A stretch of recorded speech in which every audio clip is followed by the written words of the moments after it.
Vamos a empezar orando. Señor, te damos gracias en esta mañana que tú nos permites estar en tu templo. Gracias por todo lo que hemos hecho en esta mañana, desde el estudio bíblico, desde la escuela dominical, Señor, el servicio de adoración. Te damos gracias por todo lo que tú estás haciendo en nuestros corazones. Te pedimos que sigas guiando tú este servicio y te lo ponemos en tus manos. Todo esto te lo pedimos en nombre de Cristo Jesús. Amén. Seguimos con las preguntas o con la pregunta. Los bautistas, ¿qué hace que un bautista sea bautista? Cuéntame, ¿qué hace que un bautista sea bautista?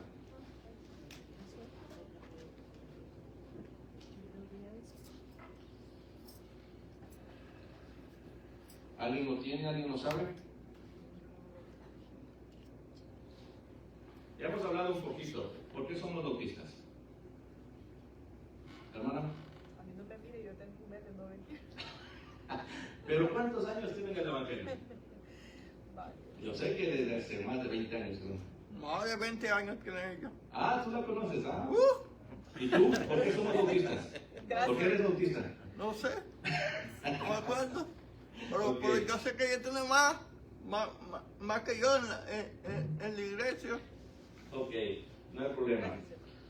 Vamos ahora a seguir con esta serie porque muchas veces les he dicho, no sabemos ni por qué somos bautistas, muchas veces no conocemos las denominaciones, o qué es una denominación, o qué es una secta, o qué es lo que está pasando, o por qué el engañador está aquí. Acuérdense que la palabra del Señor nos dice que aún los escogidos podrán ser engañados. ¿Se imaginan? O sea, hasta los escogidos que Dios nos ha predestinado, que esta mañana estudiábamos, nos ha predestinado, pues podemos ser engañados en algún momento. ¿Por qué? Porque vamos a escuchar la falsa doctrina, vamos a escuchar cosas que no nos competen. Y por eso es que estamos estudiando ahora por qué somos bautistas y vamos a conocer un poquito más nuestra denominación. Vamos a buscar primera de Pedro, capítulo 3, versículo 15, o si gustan leerlo está ahí. Si no santificar a Dios el Señor en vuestros corazones y estar siempre preparados para presentar defensa con mansedumbre y reverencia de todo el que os demande razón de la esperanza que hay en vosotros. ¿Qué tenemos que hacer? Cuando nos preguntan a nosotros por qué somos bautistas, muchos nos enojamos o muchos nos ponemos airados y empezamos a defender nuestra denominación con razones, ¿no? Pero como dice ahí, dice, y estar siempre preparados para presentar defensa con mansedumbre y reverencia.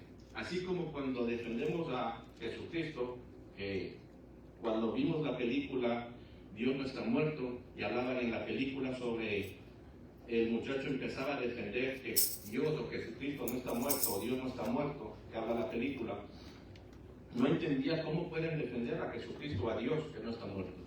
Y ese sistema o ese estudio hace la apologética. La apologética va a cómo nos enseña cómo defender en buena lid a Jesucristo. Porque acuérdense que las falsas doctrinas están aquí a la vuelta de la esquina. Las falsas doctrinas los tenemos de aquí a varias cuadras o a varias millas de aquí, tenemos varias iglesias a lo mejor que están. Entonces nos lleva a que nos preparemos para presentar defensa con mansedumbre y reverencia de todo el que demande razón de la esperanza que hay en vosotros. Luego dice, yo creo solo en ser cristiano. Cuando me convierto en Cristo dicen, sí, yo soy cristiano. Y llego a una congregación que a veces no sé ni qué denominación o qué es. Como les había dicho, nuestro apellido nos define y sabemos de dónde venimos, cómo venimos, quiénes son nuestros padres, quiénes son nuestros abuelitos, quiénes son nuestros hermanos. Esas es nuestras raíces. Y en este caso nosotros tenemos una raíz que viene siendo bautista. Pero el por qué. Yo creo solo en ser cristiano. Mucha gente lo dice así. Por eso ustedes han escuchado que hoy en día existen los no denominacionales. ¿Han escuchado esa frase? No denominacionales. ¿Cómo es en inglés? No denomination. Non-denominational. Non-denomination. ¿Han escuchado eso? ¿Por qué? Porque dicen, no, yo solo quiero ser cristiano. No me voy ni por aquí, ni por allá, ni para acá. Solo quiero ser cristiano. ¿Qué les parece? No pertenecer a una familia, a una comunidad. ¿Estará correcto eso? Creo que todos conocemos o todos tenemos una familia en donde pertenecemos, en donde estamos y en donde nos sentimos a gusto. Cuando estudié aquí en un seminario que se llama CBS, ese es un no denominacional. Entonces allá van hermanos de todas las denominaciones. En el seminario de fuego también tenemos, pero ese sí, es el seminario recibe a cualquier cristiano que quiera estudiar, pero ese sí está centrado en que ellos son 100% bautistas, y lo dicen claramente, nuestro seminario es bautista. El de aquí de Houston dice, somos no denominacionales. Les decía, no sé qué está pasando en estos tiempos, que hasta la Universidad de Houston ya no es Universidad Bautista de Houston, ya la quitaron. Hay muchas iglesias que la están quitando el tema de ser bautistas y lo están dejando nada más como iglesia cristiana. No sé cuál es el fin, no logro entender, pero personalmente sería como yo quitarme el apellido, yo estoy renegando mi apellido y decir, ¿saben qué? No quiero ser Mantilla, quiero cambiarme de apellido y quiero nada más ser Jorge Gustavo y hasta ahí quedó. Entonces, yo no creo en nada más ser un cristiano. Pero no quiero pertenecer a ninguna denominación. ¿Has escuchado una declaración como esta? Parece piadoso, pero implica que hay algo malo en formar parte de una denominación cristiana. ¿Qué sería lo malo en formar parte de una denominación cristiana? Te enreda tanto que te confunde. El ir de una denominación a otra pasaría eso, ¿verdad? Si yo, por ejemplo, con todo respeto digo, porque siempre hablamos pentecostales, o voy a ¿qué sería? Presbiterianos, metodistas, todas tienen algo un poquito parecido, pero van cambiando y ahorita los vamos a empezar a enumerar. Entonces, ¿qué es una denominación? Cuéntenme, ¿qué es una denominación para ustedes? Que no está gobernada por ningún, ¿cómo se llama? Ningún, ¿cómo se dice? It's not dominated by any one religion. It's No, ¿qué es una denominación?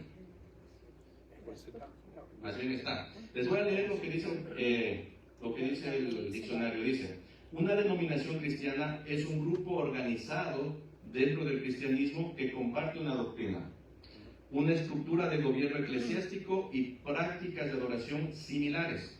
Pero, por ejemplo, nosotros los bautistas tenemos este tipo de prácticas, los pentecostales tienen un poquito diferente, los metodistas otro poco diferente, pero en realidad estamos dentro del cristianismo, como dice aquí, una misma doctrina. Son similares, pero diferentes, y vamos a ver cada uno qué es. Pero que se diferencia de otras denominaciones en aspectos o teológicos, o litúrgicos, o administrativos. ¿Cuál es nuestro tema que habíamos hablado? ¿Cuál es la diferencia más fuerte que tenemos los bautistas administrativamente? Que la congregación es la que toma las decisiones. La congregación es la que decide al final de todo. No decide el pastor, no decide el copastor, o no decide su líder principal, o los diáconos, no decide. Decide la congregación. Nuestra denominación bautista es netamente congregacional, como se lo llama. Y eso es algo que nos define a nosotros como bautistas, que somos básicamente los únicos que tenemos ese tipo de gobierno que se llama. Todas las denominaciones cristianas afirman la fe en Jesucristo, los principios fundamentales del cristianismo, aunque pueden diferir en puntos doctrinales secundarios. ¿Ok? Y por ejemplo, ¿qué es una secta? También las hemos escuchado. Una secta. ¿Qué vendría siendo una secta o quiénes son una secta? ¿Para de sufrir? ¿Qué más? ¿Testigos de Jehová? ¿Mormones? Una secta es en el contexto religioso es un grupo que se separa de la tradición religiosa establecida y que introduce enseñanzas o prácticas que divergen significativamente de la doctrina cristiana histórica. El término secta puede tener diferentes connotaciones, pero en el cristianismo generalmente se aplica a grupos que desvían su enseñanza de la Biblia o que imponen un control extremo sobre sus miembros. Entonces ya tenemos lo que es una denominación y tenemos lo que es una secta. ¿Ok? Nosotros, por ejemplo, algo que ¿qué se puede decir? Algo que para nosotros es bastante bueno es cuando nosotros trabajamos también y nos permite trabajar dentro de nuestros estatutos, nos permite trabajar con convenciones, como la Convención Bautista de Texas, como la Convención Bautista del Sur, como con ARLA y así con cualquier asociación que podamos nosotros trabajar y nos podamos apoyar. mientras que el resto se maneja, como quien dice, independientemente. Cada uno es a su bolsillo y cada uno es lo suyo. No se apoyan, no se ayudan y no tienen ese compañerismo que se debe tener o ese apoyo que nosotros tenemos. ¿Qué más tenemos?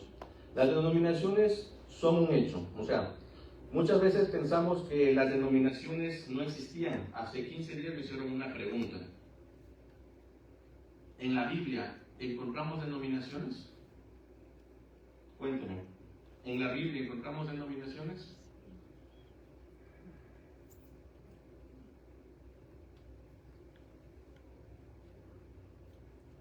¿Qué responderíamos? ¿No había denominaciones en la Biblia? Me quedan pensando, ¿saben que sí, no? Los gentiles y los judeos. ¿Vale? Los judeos y los gentiles. Básicamente vamos por ahí. Les voy a dar Entonces dice, la respuesta es, en la Biblia no existían las denominaciones como en sí, como las conocemos ahora, pero sí había diferentes grupos religiosos dentro del judaísmo en el tiempo de Jesús y los apóstoles. Estos grupos tenían diferentes interpretaciones de la ley y diversas creencias sobre temas como la resurrección y la relación con el mundo gentil. Vamos a ver un par de ejemplos de ellos, para pasar rapidito, para que no digan que eso es creado apenas en este tiempo, que apenas desde que Jesús vino después de Cristo, como se le conoce, después de Cristo se hizo todo esto. Entonces, denominaciones en la Biblia. Los fariseos. ¿Quiénes eran los fariseos? Hemos escuchado mucho de los fariseos en la Biblia, ¿no? Los fariseos eran los más influyentes en la sociedad judía. Creían en la resurrección de los muertos, en los ángeles y en los demonios. Enfatizaban el cumplimiento estricto de la ley y las tradiciones orales. Jesús los confrontó por su hipocresía y el legalismo. ¿Qué pasaba con ellos? Que hemos escuchado mucho de los fariseos. Ellos querían hacer cumplir la ley, pero ellos no lo hacían. Ellos eran la parte contraria a Jesucristo, que querían hacer básicamente eso. Luego tenemos los saduceos. ¿Quiénes eran los saduceos? ¿Han escuchado en la Biblia? Los saduceos. Vamos a leer en Hechos 23:8. Hechos 23:8 dice: porque los saduceos dicen que no hay resurrección, ni ángel, ni espíritu, pero los fariseos afirman estas cosas. Ya tenemos diferencia de doctrina. Entonces, los saduceos dicen que eran la élite sacerdotal y aristocrática con gran influencia en el templo. Rechazaban la resurrección, los ángeles y demonios.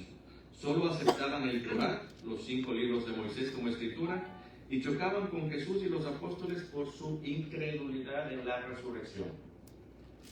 Entonces ya tenemos otra denominación en el Antiguo Testamento. Los siguientes. ¿Han escuchado sobre los escribas? Vamos a buscar Mateo 23, versículo 2 y 3. ¿Qué nos dice? El que lo tenga, que lo lea, por favor. Mateo 23, 2 y 3.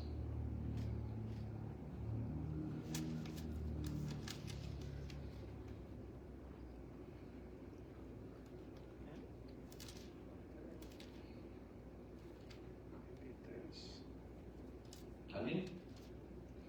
Dice así, Mateo 23, 2 y 3. En la cátedra de Moisés se sientan los escribas y los fariseos, así que todo lo que os digan que guardéis, guardadlo y hacedlo, mas no hagáis conforme a sus obras, porque dicen y no hacen. Entonces, los escribas eran expertos en la ley de Moisés y muchas veces se alineaban con los fariseos. ¿Ok? ¿Qué más tenemos? Otra. Los esenios. ¿Quiénes eran los esenios? Según la Biblia, o según no está en la Biblia, porque no se menciona directamente, dice que era un grupo separatista que vivía en comunidades monásticas en el desierto.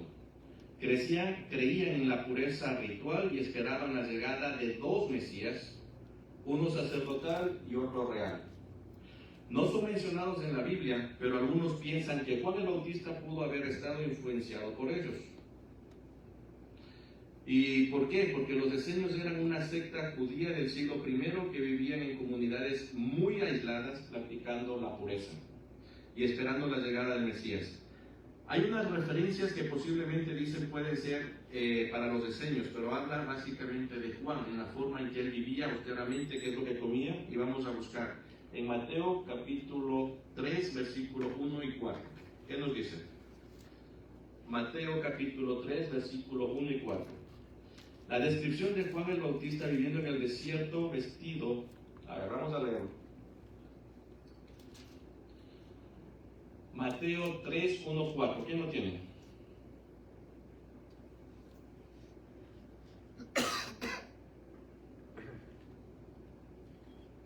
En aquellos días vino Juan el Bautista predicando en el desierto de Judea y diciendo: arrepentíos, porque el reino de los cielos se ha acercado. Pues este es aquel de quien habló el profeta Isaías cuando dijo: voz de que calma en el desierto, prepara el camino del Señor, endereza sus sendas. Y Juan estaba vestido de pelo de camello y tenía un cinto de cuero alrededor de sus lomos, y su comida era langostas y miel silvestre. Okay.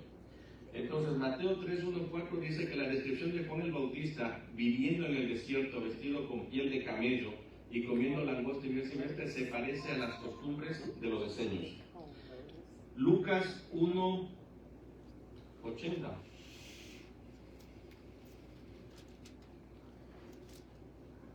¿Quién lo tiene?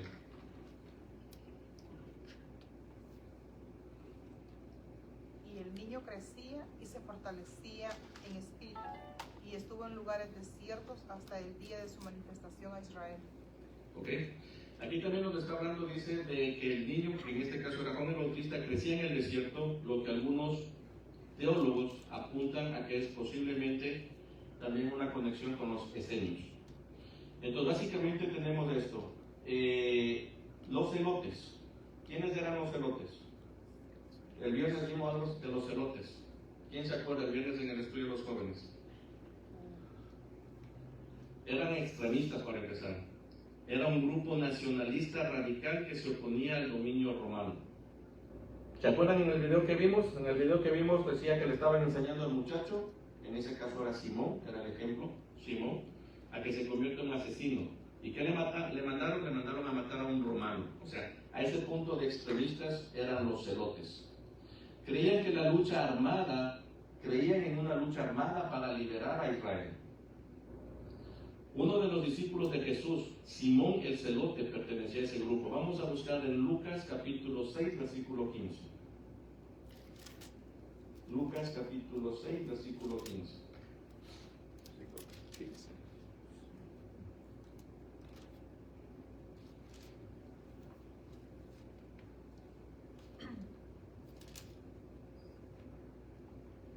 Mateo, Tomás, Jacobo, hijo de Alfeo, Simón, llamado el celote. Okay.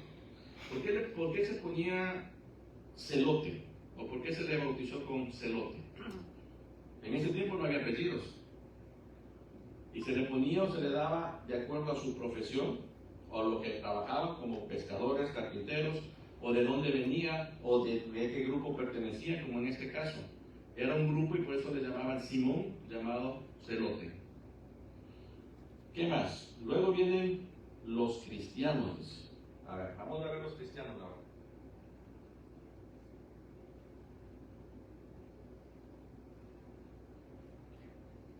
Inicialmente los seguidores de Jesús eran considerados una secta dentro del judaísmo. ¿Se imaginan? Los cristianos inicialmente eran considerados una secta, los seguidores de Jesucristo eran considerados una secta dentro del judaísmo. Vamos a buscar en Hechos 11, 26.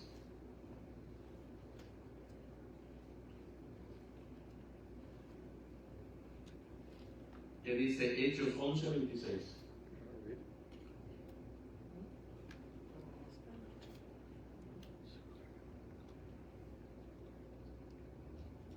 congregaron allí todo un año con la iglesia y enseñaron a mucha gente, y a los discípulos se les llamó cristianos por primera vez en Antioquía. Ok.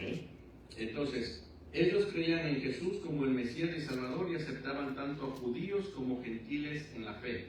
No hacía, como dice la palabra, acepción de personas. Entonces, aunque estos grupos no eran denominacionales en aquella época, o como en el sentido moderno tenemos nombres específicos, sí representaban diferentes interpretaciones religiosas dentro del judaísmo del primer siglo. La iglesia cristiana, que fue organizada y expandida después de la resurrección de Cristo, formado eventualmente como hoy le conocemos como denominaciones cristianas. En la actualidad tenemos muchas denominaciones. Por ejemplo, vamos a empezar. La Iglesia Católica es la denominación cristiana más grande, con más de 1.000 millones de miembros. Reconoce al Papa como la máxima autoridad terrenal, cree en la tradición y la escritura como fuentes de doctrina, enseña la salvación por gracia, por fe y obras, y practica los sacramentos del bautismo, eucaristía, confesión. Entonces, ¿qué es lo que nosotros como protestantes, o qué es lo que hizo Martín Lutero cuando puso sus 95 tesis en la iglesia? ¿En qué estaba en contra de qué? De que la salvación no es por obras, como dice la Iglesia Católica. Ahí empezó el primero sigma, que se llama, primer apartamiento. Entonces, nosotros no creemos que la salvación es por obras, como cree la Iglesia Católica. Aparte, el segundo, más fuerte, que fue el bautismo de infantes. El bautismo de infantes nosotros no lo hacemos. ¿Por qué? Porque si vamos a ser salvos, aceptamos a Cristo, un infante no puede tomar esa decisión aún de ser salvo. Por eso es que nosotros no bautizamos a los niños en su niñez, pero vuelvo a repetir, pero sí lo presentamos en la iglesia, así como se lo presentó a Jesús. Lo presentamos, sí, pero no lo bautizamos.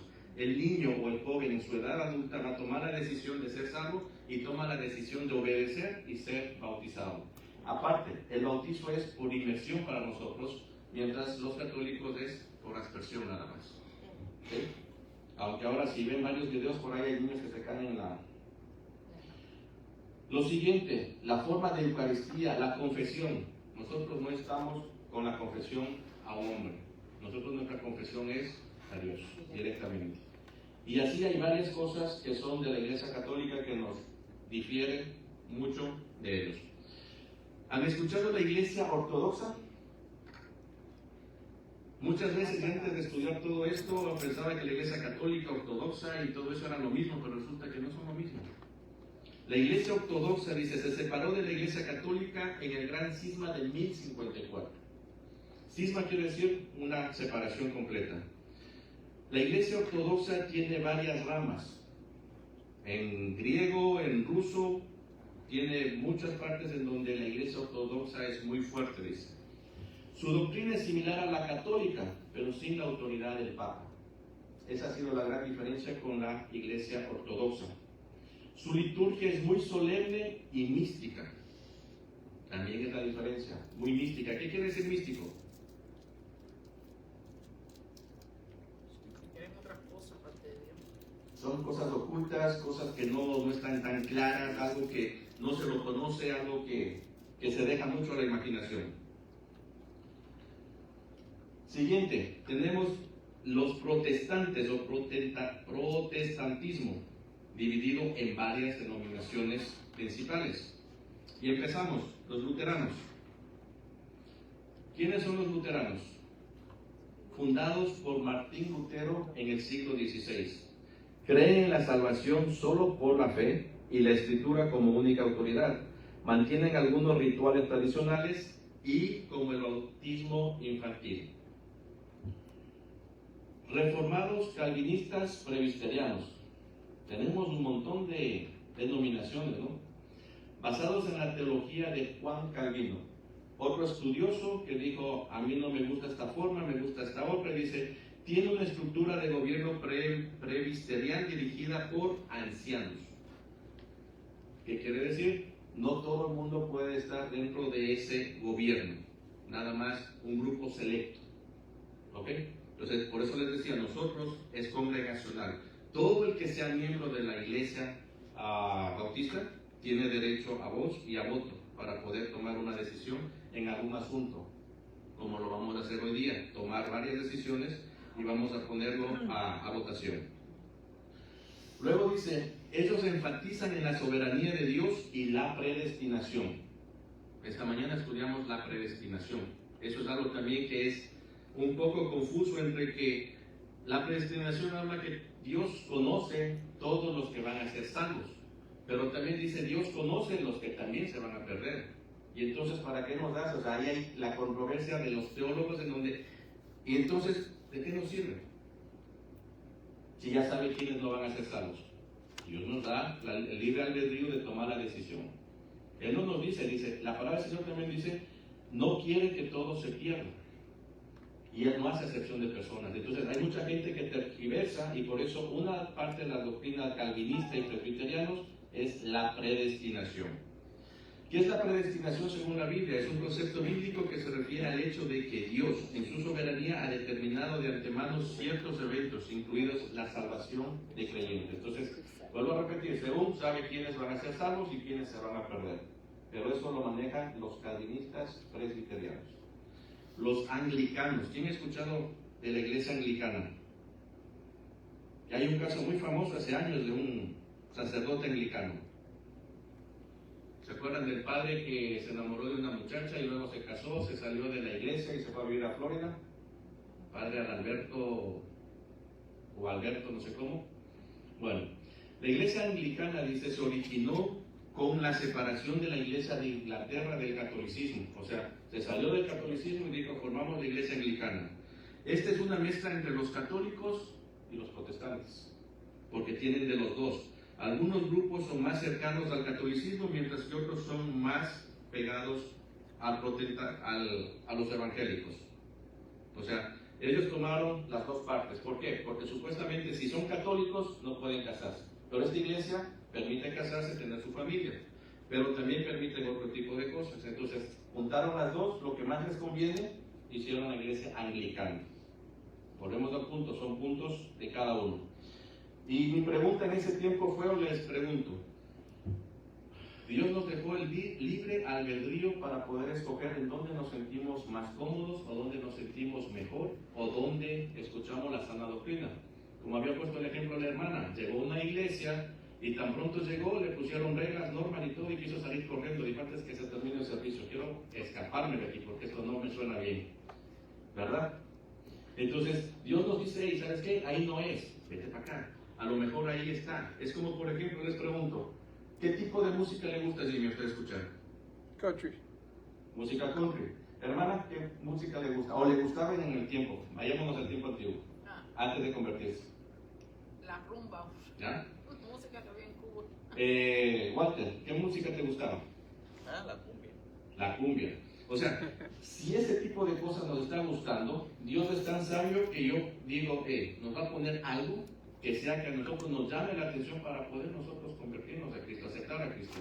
Hace muchos años, cuando yo recién me convertí, llegó a la iglesia un muchacho que acababa de salir preso, estaba todo tatuado, llegó con jeans y tenía 1 o 2 CDs para cantar. Y cantaba una música que en ese tiempo era el rap. Y yo me quedé así, dije, ¿y por qué trae este muchacho acá? ¿Qué es esto? ¿Qué está pasando? ¿Qué está sucediendo? Y dije, me quedé yo pensando, al final les pregunto a los líderes, y me dio un ejemplo el pastor en ese día y me dice, mira, este muchacho va a llegar a donde tú no vas a poder llegar. Porque tú vas a poder llegar a una clase de personas que necesitan escuchar la palabra de acuerdo a lo que tú eres. Pero este muchacho va a llegar a todos esos jóvenes que están tatuados, que están en un problema, que hicieron drogas, que pasaron por la cárcel y están ahí. Y él va a dar su testimonio, mira cómo el Señor cambió mi vida. De estar acá, ahora estoy acá. Y me cayó la boca. Y por eso yo digo, cada uno tiene un gusto por la música, y aquí también, como digo, cada uno tiene la elección de ir a la denominación que está. A mí me preguntan por qué estoy dentro de los bautistas. En ese tiempo no sabía tampoco qué responder.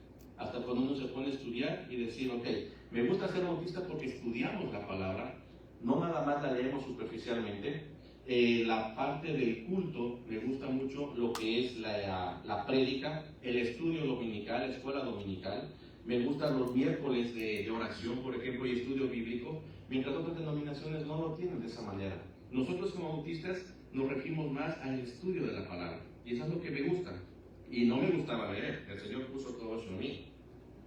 Entonces, básicamente nosotros somos bautistas porque el Señor nos puso en este punto y fue lo que nosotros necesitábamos, ¿verdad? Entonces, lo siguiente dice, bautistas. Los bautistas se enfocan en el bautizo de creyentes, pero no infantes. No infantes. Creen en la autonomía de cada iglesia local, que es algo que me gustó mucho, porque también yo estuve un tiempo, como les dije hace mucho, como 6 o 8 meses visitando una iglesia pentecostal. Y en esa iglesia pentecostal, y tan pronto llegué, me decían, como sabían mi trasfondo de mis estudios en Ecuador, me dijeron, hermano, aquí está la tesorería, hágase cargo. Yo me quedé, oye, pero estoy llegando, tengo una semana de haber llegado, ¿me vas a confiar el dinero? Ellos son así, porque el pastor es el que decide. No tenía que preguntar, como aquí. ¿Se acuerdan cuando, por ejemplo, se bautizaron aquí? El pastor les presenta y les dice, aquí les presento a los hermanos, ustedes aceptan que sean miembros de la iglesia y la iglesia acepta que sean miembros. Eso es algo que es congregacional y es lo que me encanta a mí, porque no es solo una persona tomando la decisión, sino la congregación en conjunto. Entonces, creemos en la autonomía de cada iglesia local y se enfatiza la salvación por fe y la autoridad de la Biblia absoluta. Vamos con los metodistas. ¿Han escuchado a los metodistas? Muy famosos por los hospitales, ¿no? Fundados por John Wesley en el siglo XVIII, enfatizan la santidad personal y social y mantienen una estructura de gobierno episcopal y prácticas litúrgicas más formales. O sea, cambia completamente todo, pero están dentro de los que permiten y aceptan a Jesucristo como Salvador. Siguiente punto, los pentecostales. Destacan la experiencia del Espíritu Santo y los dones espirituales, como el hablar en lenguas. Esta mañana habíamos hablado. Tuve igual una experiencia, y tengo que decirlo con todo respeto, como digo, porque tengo buenos hermanos en Cristo pentecostales. Y aparte de eso, quiero hacer una aclaración. Dentro de todas estas denominaciones, o es más, dentro de los católicos, a un profesor aquí en el seminario me dijo claramente, nos dijo, dentro de cada uno de estos pueden haber y van a haber gente que es salva. Porque ¿qué necesitamos para ser salvos? Aceptar a Cristo como nuestro Señor y Salvador. Esa es la única condición. ¿Y qué pasa si dentro de cualquiera de estas denominaciones alguien lo hizo, pero lamentablemente está con alguien, algo que lo dejaron de herencia a sus padres, algo que llegaron y no tenían, como por ejemplo, cuando llegué acá a Texas o a Houston, no tenía dónde más ir? ¿Qué opción me quedaba? No conocía a nadie más. No sabía que más al norte podía ir porque menos conocía más gente. Entonces, cuando nosotros llegamos acá, resulta que por algún motivo nos quedamos aquí. A la hermana que nos está visitando le preguntaba cuántos años tiene su tío aquí viviendo, 30 años, y siempre en Texas. Llegó acá, le gustó, le agradó y se quedó. O sea, nos vuelve a pasar lo mismo en las denominaciones. Y como digo, lamentablemente estuve en esto que hablan de los pentecostales que dicen destacan la experiencia del Espíritu Santo y dones espirituales. Alguna vez, cuando también recién me convertí, llegó alguien pentecostal allá y nos dijo, aquí no le dan libertad al Espíritu Santo. Me quedé yo y dije, ¿y qué es eso? ¿Qué nos dice la palabra del Señor? ¿O qué dice el Señor? Tiene que irse para que venga ¿quién? El Consolador. Y automáticamente nosotros aceptamos a Cristo, estamos sellados por el Espíritu Santo. Y tenemos al Espíritu Santo ya.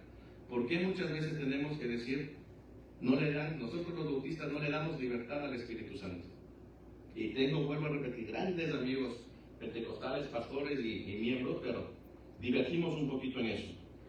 Creen en la santidad divina y la manifestación sobrenatural del Espíritu. Ejemplos son las asambleas de Dios, iglesias del Evangelio cuadrangular. Vamos con las iglesias no denominacionales, que ya hemos hablado un poco. Son las que no se identifican con ninguna denominación tradicional. O sea, quieren decir, ahí no tienen ningún problema, no, hacen lo que quieren, tienen su grupo y vámonos. Suelen enfocarse en la enseñanza bíblica sin estructura jerárquica. Muchos tienen un estilo de adoración contemporáneo y evangelístico. Entonces, pertenecer a algo así no denominacional, o sea, como que digo, no soy ni de aquí ni de allá, como dice por ahí. Otros grupos o sectas. Adventistas del séptimo día. Muchos dicen que es una denominación, muchos dicen que es una secta. Después de haber leído y entender que es una secta dice se sale del completo control de la Biblia, por ejemplo, y rigen otras cosas. En los adventistas también hay una persona que escribió un libro y supuestamente hay que seguir ese libro. Entonces hay muchas cosas que no van de acuerdo a lo que nosotros. Y los adventistas del séptimo día dicen guardan el sábado y enfatizan la segunda venida de Jesucristo. Los testigos de Jehová. ¿Quiénes son los testigos de Jehová? ¿Quiénes no han escuchado a los testigos de Jehová? ¿O quiénes han tenido un encuentro con los testigos de Jehová? ¿Y por qué te ríes solo? Ha tenido un buen encuentro con los testigos de Jehová, creo. No creen en la Trinidad y rechazan muchas doctrinas tradicionales. No creen en la Trinidad, imagínense. ¿Y por qué se ríen por allá? ¿Han visto los memes que dicen cuando le van y le tocan la puerta en la madrugada o a las 7 de la mañana? Ya sé de lo que se están acordando. Otro punto, mormones. La Iglesia de Jesucristo de los Santos de los Últimos Días. Creen en escrituras adicionales a la Biblia y en la restauración del cristianismo por el libro de John Smith, o José Smith, como se lo conoce, John Smith. A mí me gustaba mucho cuando estaba en Ecuador ver esas publicidades que tenían, eran muy bonitas, pero no sabía que los mormones eran una secta. Me encantaba y hasta hace mucho que no veo, como hace unos 4 o 5 años, un video en particular en donde juntaba un judío, un cristiano y un católico a comer donas en un parque. Esa me llamaba mucho la atención porque decía básicamente, pero no me di cuenta que en ese tiempo estaban hablando del ecumenismo que hay ahora. Entonces, decían, ¿cómo un cristiano, un judío, un católico pueden reunirse y no tener ningún tipo de problemas? La verdad, suele pasar. Se puede hacer, pero en el momento de que ya están hablando de religión, vamos a hablar otro tema que más adelante lo vamos a ver, que es los ecuménicos. Lamentablemente empezar a aceptar nosotros como evangélicos cosas del catolicismo, cosas de los ortodoxos y cosas que no van con nosotros. Eso es lo que nos están planteando y nos están poniendo. Es una agenda que la tienen ya hace muchos años y tenemos que tener mucho cuidado, en donde dicen, todos somos iguales. Entonces todos vamos a compartir y vamos a hacer todo por igual. No es lo correcto, ¿verdad? ¿Qué distingue a los bautistas? ¿Qué nos distingue a nosotros? Les acabé de dar unos puntos.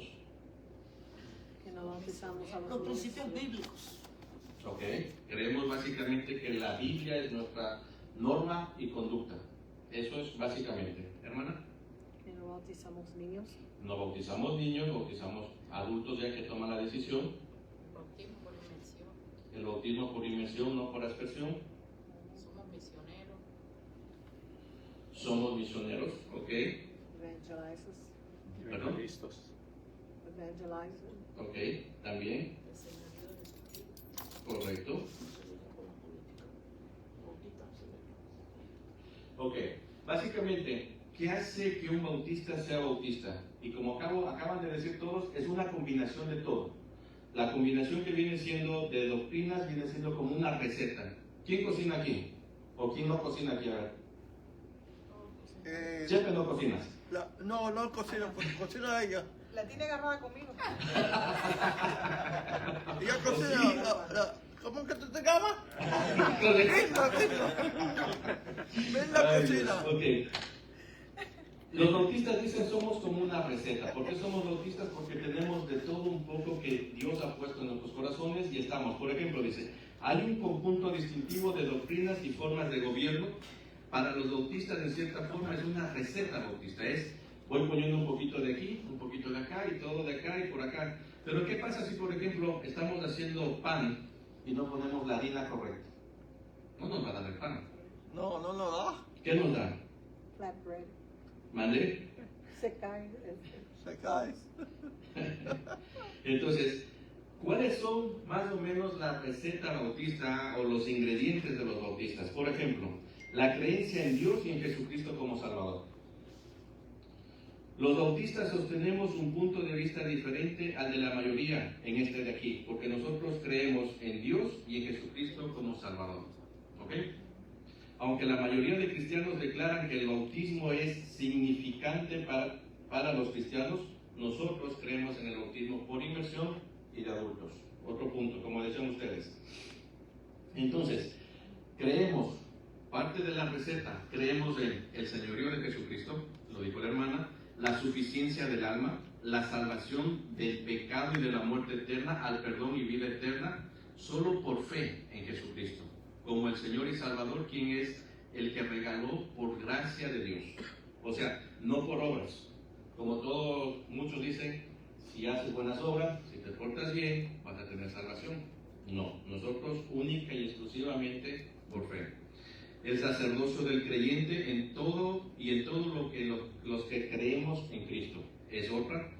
El bautismo del creyente, la Santa Cena, por ejemplo, es algo que nosotros creemos también. La Santa Cena como maravilloso símbolo, pero no esencial para la salvación. Hay que tomar en cuenta, porque mucha gente usa, que ahí vamos al punto, si no te bautizas, no eres salvo. Si no tomas la Santa Cena, no eres salvo. Y eso es un error, no es así. Nosotros no lo creemos, porque en ningún momento nos dicen que si no tomamos la Santa Cena no somos salvos. ¿Qué dice? Hacer esto en conmemoración mía. Es nada más haciendo. Y el bautismo es un signo de obediencia o un acto de obediencia a Dios. ¿Ok? Esa es obedecer una fe pública y decir, ok, me convertí en Cristo, porque cuando aceptamos a Cristo lo podemos hacer internamente y no darlo a conocer. En mi caso, yo me convertí en octubre 16 del 2009 y resulta que apenas se los dije como en enero, febrero del siguiente año, que había aceptado a Cristo. Entonces, muchas veces, cuando lo hacemos público, el bautismo viene a decir, ok, es público porque ahora sí, porque se acaba de bautizar y porque es público que aceptó a Jesucristo como su Señor y Salvador. ¿Qué más tenemos? La membresía en la iglesia compuesta solamente por personas que han nacido de nuevo, la libertad de religión y su colorario y la separación de iglesia y Estado. Que lamentablemente hoy estamos viviendo un punto en donde eso de separación iglesia y Estado está perdido. Otros puntos de ingredientes son: los bautistas se esfuerzan por fundamentar cada creencia, cada práctica y hacer énfasis en cada organización sobre la enseñanza de la Biblia. Volvemos al punto. Nuestro punto fuerte es la enseñanza de la Biblia. Por eso a mí me preocupó cuando aquí no teníamos, ¿se acuerdan? El estudio dominical, la escuela dominical, no teníamos el estudio. Nosotros como bautistas, nuestra mayor fuerza era el estudio bíblico dominical, en donde se puede aprender mucho más, donde se puede hacer preguntas, donde se puede hacer todo tipo de cosas. Entonces, esa educación era la que a mí me preocupaba no tenerlo aquí. ¿Cómo no podemos tener escuela dominical? Si esto es una enseñanza básica de nosotros como bautistas. ¿Qué importancia es la denominación en cada persona? Lo habíamos hablado. La importancia es que cada uno tiene una identificación. Nos identificamos como bautistas, ¿por qué? Porque seguimos una receta de reglas y normas. Cada una de estas las vamos a ir viendo de aquí a las siguientes semanas. Cada una, como por ejemplo el señorío que habíamos hablado, la Biblia como única autoridad escrita para la fe y la práctica. Cada una de esas las vamos a desglosar en las siguientes semanas. Así que vamos a orar. Señor, te damos gracias en esta tarde que tú nos permites o nos permitiste estar aquí y aprender un poco más sobre lo que tú quieres que aprendamos, Señor. Gracias porque nos permites estar en este templo, en esta denominación, y te pedimos que nos sigas abriendo nuestros ojos para poder seguir aprendiendo cada día más de ti. Te ponemos todo el resto de la tarde y toda esta junta que tenemos en tus manos y te lo ponemos todo esto en nombre de tu Hijo Jesús. Amén.